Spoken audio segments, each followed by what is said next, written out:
రోజు video my style టమాటా పచ్చడి. ముందు స్టవ్ ఆన్ చేసుకుని ప్యాన్ పెట్టుకొని ఆయిల్, ఆవాలు, జీలకర్ర, ఉల్లిపాయలు వేసుకోవాలి. ఉల్లిపాయలు లైట్గా గోల్డెన్ బ్రౌన్ రావాలి. కొంచెం సాల్ట్ వేసుకుంటే గమ్మున మగ్గుతాయి. తర్వాత టమాటాలు వేసుకోవాలి.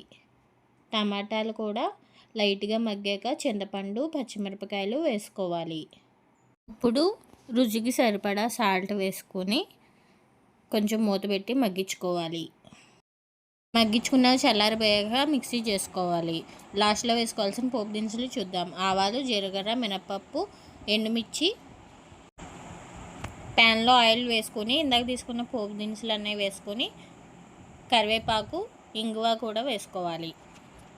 తర్వాత ఆ పోపు దినుసులు అన్నీ కూడా మనం పచ్చళ్ళలో వేసుకొని కలిపేసుకుంటే టమాటా పచ్చడి రెడీ.